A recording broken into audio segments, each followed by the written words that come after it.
ಶತ್ರುಘ್ನ ಪ್ರಭು ಈ ರೀತಿಯಾಗಿ ರಾಜ ಸುಮದ ದೇವಿಯ ಅನುಗ್ರಹವನ್ನು ಪಡೆದ. ನಂತರ ಅವನು ಸುಲಭವಾಗಿ ಶತ್ರುಗಳನ್ನು ಗೆದ್ದು ಈ ಐಶ್ಚತ್ರ ನಗರದಲ್ಲಿ ರಾಜನಾದ. ವೀರನಾದರೂ ನಮ್ಮ ಯಾಗದ ಕುದುರೆಯನ್ನು ಅವನು ಹಿಡಿದು ಕಟ್ಟಲಾರ. ದೇವಿಯ ಆದೇಶದ ಮೇರೆಗೆ ತನ್ನ ಸಕಲ ಸರ್ವಸ್ವವನ್ನು ತಮಗೆ ಸಮರ್ಪಿಸುತ್ತಾನೆ. ಅಮಾತ್ಯರೇ, ನಿಮ್ಮ ಮಾತು ಸತ್ಯವಾಗುವುದೆಂದು ನನಗೂ ಅನಿಸುತ್ತಿದೆ. ಪ್ರಭು, ಅದು ಅಲ್ಲಿ ನೋಡಿ, ರಾಜನೇ ತನ್ನ ಸಕಲ ಪರಿವಾರದೊಂದಿಗೆ ಇಲ್ಲಿಗೆ ಬರುತ್ತಿದ್ದಾನೆ.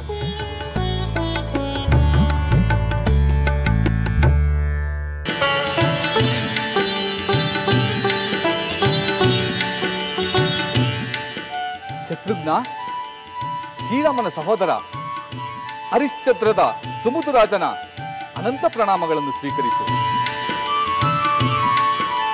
ಶ್ರೀರಾಮನ ಆಗದ ಕುದುರೆ ನನ್ನ ರಾಜ್ಯಕ್ಕೆ ಬಂದಿದೆ ಎಂದು ಕೇಳಿ ನನಗೆ ಪರಮಾನಂದವಾಯಿತು.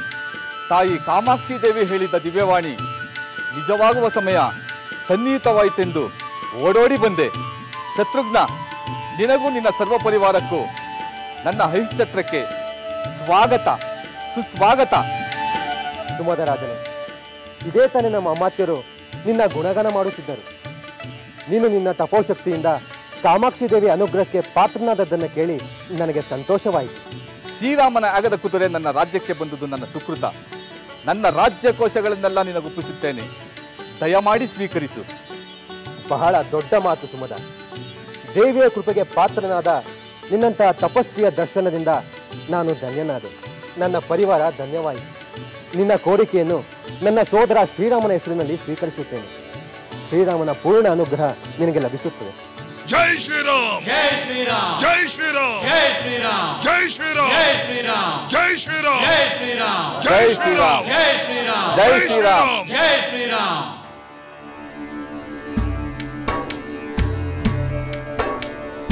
ಯಾಗದಲ್ಲಿರಬೇಕಾದ ಪಟ್ಟ ಮಹಿಷಿ ಸೀತೆ, ವಿಯೋಗದಲ್ಲಿರುವಳೆ ಪರಮ ಪುಣ್ಯವನಿತ. ಯಾಗದಲ್ಲಿರಬೇಕಾದ ಪಟ್ಟ ಮಹಿಷಿ ಸೀತೆ, ಸ್ವರ್ಣ ಸೀತೆಯೊಂದಿಗೆ ಶ್ರೀರಾಮನ ಯಾಗ. ನಿಜ ಸೀತೆಗೆ ಇಲ್ಲವಂತೆ ಈ ಪರಿಯ ಯೋಗ. ನಿಜ ಸೀತೆಗೆ ಇಲ್ಲವಂತೆ ಈ ಪರಿಯ ಯೋಗ. ಯಾಗದಲ್ಲಿರಬೇಕಾದ ಪಟ್ಟ ಮಹಿಷಿ ಸೀತೆ,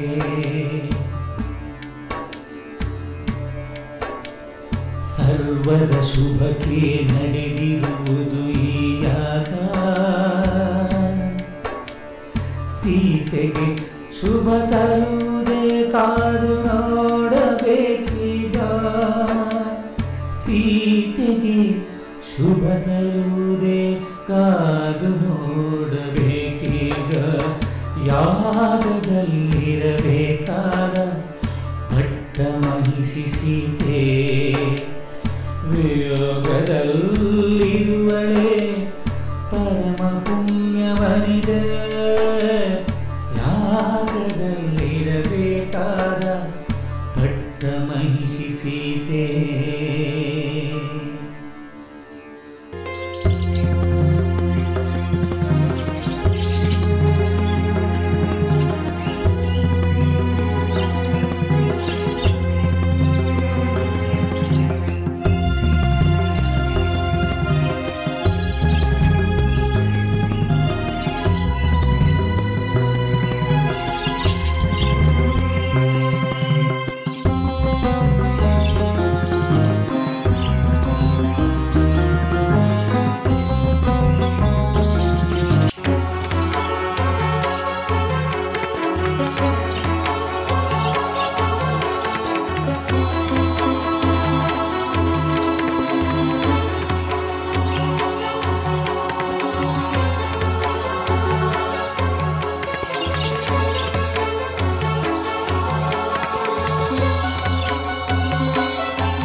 ಅಮಾತ್ಯ ಸುಮತಿ, ಪ್ರಭು, ಈ ತಪೋವನ ಮನೋಲ್ಲಾಸವನ್ನು ಉಂಟು ಮಾಡುತ್ತಿದೆ. ಇದು ಯಾವ ಋಷಿಯ ಆಶ್ರಮ? ಇದು ಮಹಾಮಹಿಮರಾದ ಚವನ ಮಹರ್ಷಿಯ ಆಶ್ರಮ ಪ್ರಭು. ಇವರು ಅಂತಿಂಥವರಲ್ಲ. ಸ್ವಯಂಭುವಿನ ಮಹಾಯಜ್ಞದಲ್ಲಿ ಇಂದ್ರನ ತೇಜೋಭಂಗ ಮಾಡಿ ದೇವ ವೈದ್ಯರಿಗೂ ಆಹುತಿ ನೀಡಿದ ಮಹಾಮುನಿ. ಅವರ ಪ್ರಭಾವ ಅಪರಿಮಿತ. ದೇವ ವೈದ್ಯರಾದ ಅಶ್ವಿನಿ ದೇವತೆಗಳಿಗೆ ಚವನರು ಯಜ್ಞ ಭಾಗವನ್ನು ಯಾವಾಗ ಕೊಟ್ಟರು? ಇಂದ್ರನ ತೇಜೋಭಂಗ ಮಾಡಲು ಕಾರಣವೇನು?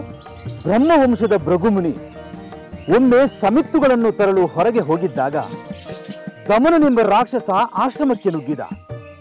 ಮುನಿಯಲ್ಲಿ ಮುನಿಪತ್ನಿಯಲ್ಲಿ ಎಂದು ಗರ್ಜಿಸಿದ. ಆಗ ಅಗ್ನಿಯು ಹೆದರಿ ಮುನಿಪತ್ನಿಯನ್ನು ತೋರಿಸಿದ. ರಾಕ್ಷಸನೆಂದು ತಿಳಿದಿದ್ದರೂ ಮುನಿಪತ್ನಿಯನ್ನು ತೋರಿಸಿದ್ದು ತಪ್ಪಲ್ಲವೇ? ಹೌದು ಪ್ರಭು. ಮುಂದೆ ಅಗ್ನಿಗೆ ಅದರ ಫಲ ದೊರೆಯಿತು. ರಾಕ್ಷಸನು ಗರ್ಭಿಣಿಯಾದ ಋಷಿಪತ್ನಿಯನ್ನು ಎತ್ತಿಕೊಂಡು ಸಾಗಿದ. ಅವಳು ದುಃಖ ಭಯಗಳಿಂದ ಕೂಗಿಕೊಳ್ಳುತ್ತಿರುವಾಗ ಅವಳ ಗರ್ಭ ಜಾರಿತು. ಹುಟ್ಟಿದ ಕೂಡಲೇ ಮಗು ಅತಿಯಾದ ಕೋಪದಿಂದ ಕೆರಳಿ ನಿಂತಲ್ಲೇ ಭಸ್ಮವಾಗು ಎಂದು ಅಬ್ಬರಿಸಿತು. ರಾಕ್ಷಸ ಅಲ್ಲೇ ಸುಟ್ಟು ಬೂದಿಯಾದ. ಋಷಿಪತ್ನಿ ಮಗುವನ್ನೆತ್ತಿಕೊಂಡು ಆಶ್ರಮಕ್ಕೆ ಹೋದಳು. ಭೃಗುಪುತ್ರನಿಗೆ ಹುಟ್ಟಿದಾಗಲೇ ಅಷ್ಟೊಂದು ಶಕ್ತಿಯೇ? ಅದ್ಭುತ.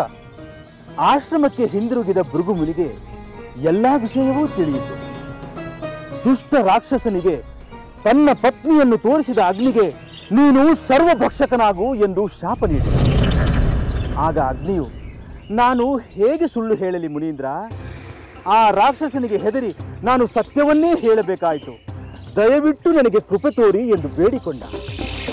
ಕರುಣೆಯಿಂದ ಭೃಗುಮುನಿ, ನೀನು ಸರ್ವಭಕ್ಷಕನಾದರೂ ಶುಚಿಯಾಗಿರು ಎಂದು ಅನುಗ್ರಹಿಸಿದ.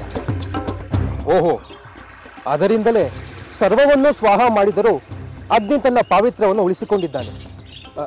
ಅದಿರಲಿ, ಭೃಗುವಿನ ಮಗುವಿನ ಕಥೆ ಏನು? ತಾಯಿಯ ಗರ್ಭದಿಂದ ಚ್ಯುತನಾದುದರಿಂದಲೇ ಆ ಮಗುವಿಗೆ ಚವನ ಎಂದು ಹೆಸರಾಯಿತು. ಅವನು ಶುಕ್ಲ ಪಕ್ಷದ ಚಂದ್ರನಂತೆ ಪ್ರವರ್ಧಮಾನಕ್ಕೆ ಬಂದ.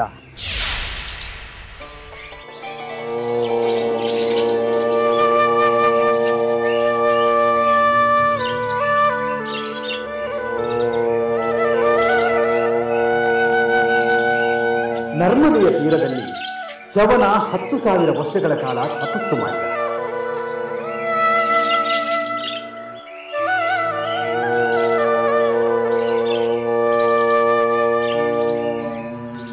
ಕ್ರಮೇಣ ಅವನ ಮೈ ಮೇಲೆ ಹುತ್ತ ಬೆಳೆಯಿತು. ಅವನ ಭುಜಗಳ ಕಡೆಯಿಂದ ಮುತ್ತುಗದ ಮರಗಳು ಬೆಳೆದವು.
ಆ ಸಮಯದಲ್ಲಿ ಶರ್ಯಾತಿ ರಾಜ ತೀರ್ಥಯಾತ್ರೆಗೆಂದು ನರ್ಮದಾ ತೀರಕ್ಕೆ ಬಂದಿದ್ದ.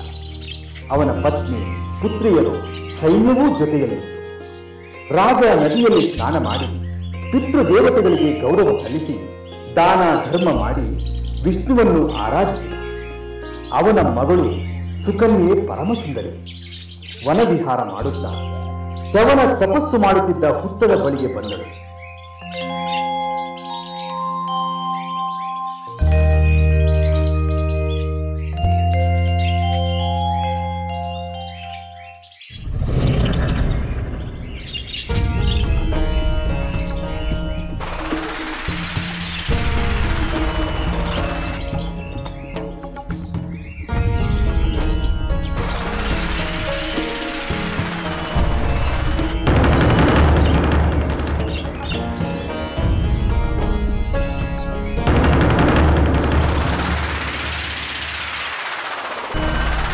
ಹುತ್ತದೊಳಗಿನಿಂದ ದೀಪಗಳಂತೆ ಹೊಳೆಯುವ ಚವನರ ಕಣ್ಣುಗಳನ್ನು ಕಂಡು ಕುತೂಹಲದಿಂದ ಒಂದು ಕಡ್ಡಿಯಿಂದ ತಿವಿದು ಬಿಟ್ಟಳು.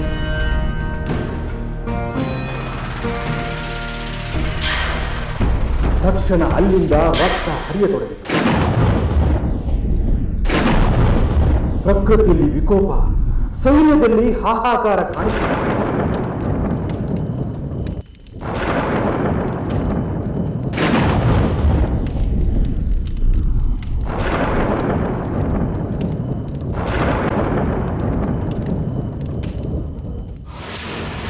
ಅವಳು ಯಾರಿಗೂ ಹೇಳದೆ ಏನೋ ಪಾಪಕಾರ್ಯವಾಯಿತೆಂದು ಹಿಂದಿರುಗಿ ಸಂಕಟ ಪಡತೊಡಗಿದಳು.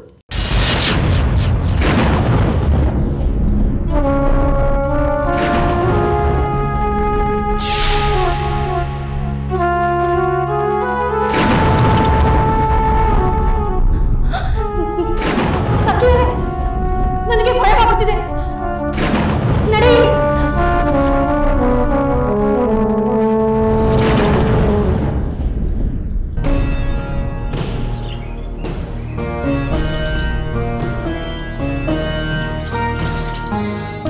ಏನೋ ಅಪರಾಧ ನಡೆದಿದೆ ಎಂದು ಸಂದೇಹಗೊಂಡ ರಾಜ ಎಲ್ಲರನ್ನೂ ವಿಚಾರಿಸಿದ.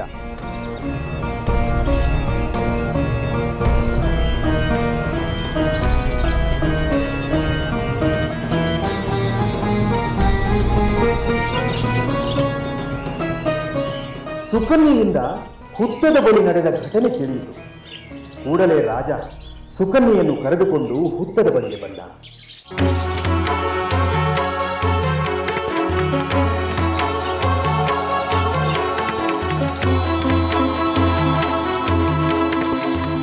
ರಾಜ ಹುತ್ತದೊಳಗಿನ ಮುನಿಯನ್ನು ಕುರಿತು ತಿಳಿಯದೇ ತನ್ನ ಮಗಳಿಂದ ಆದ ಅಪರಾಧವನ್ನು ಮನ್ನಿಸುವಂತೆ ಬೇಡಿಕೊಂಡ. ನನ್ನ ಮಗಳಿಂದ ತಿಳಿದೇ ಆದ ಅಪರಾಧವನ್ನು ಮನ್ನಿಸು. ರಾಜನ್, ಈ ಉತ್ಪಾತಗಳಿಗೆಲ್ಲ ನಿನ್ನ ಮಗಳೇ ಕಾರಣ. ಇವಳು ನನ್ನ ಕಣ್ಣುಗಳನ್ನು ಚುಚ್ಚಿದಳು, ಯಾರಿಗೂ ಹೇಳದೆ ಸುಮ್ಮನಾದಳು. ನೀನು ಇವಳನ್ನು ನನಗೆ ದಾರಿ ಎರೆದುಕೊಡು, ಎಲ್ಲವೂ ಸರಿ ಹೋಗುತ್ತದೆ.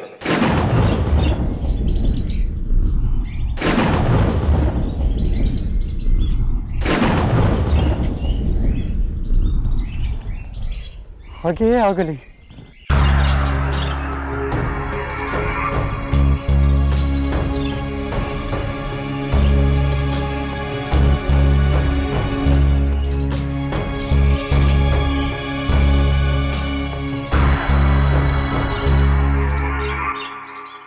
ಹುತ್ತ ಕರಗಿ ವೃದ್ಧನಾದ, ಕಣ್ಣು ಕಾಣದೆ ರಕ್ತ ಸುರಿಯುವ ಚವನ ಕಾಣಿಸಿಕೊಂಡ.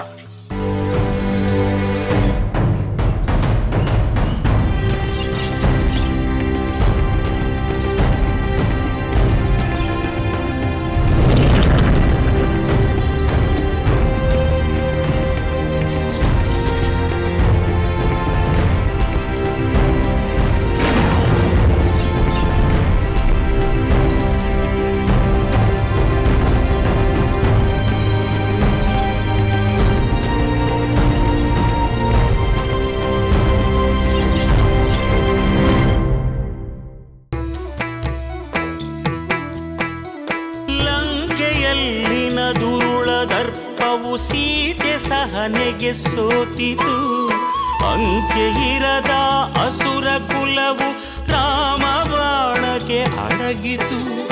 ದೂರವಿರಲಿ ಸನಿಹವಿರಲಿ ರಾಮ ಹೃದಯ ನಿವಾಸಿನಿ ಯುಗವು ಯುಗವು ಸಾಗಲಿ ಅಕಳಂಕ ಪ್ರೇಮ ಪ್ರಬೋಧಿನಿ ಅಮರ ಗಾಧೆ ಧರಣಿ ಜಾತೆ ಸಾಧ್ವೆ ಸೀತೆ ಸುಚರಿತೆ ಸಹನ ಶಕ್ತಿ ಪತಿಯ ಭಕ್ತಿ ಲೋಕಮಾನ್ಯ ವಂದಿತೆ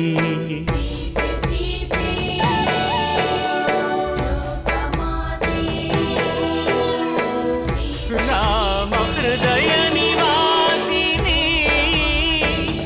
ಅಕಳಂಕ ಪ್ರೇಮ ಪ್ರಬೋಧಿನಿ ಸೀತೆ ಮಾತೆ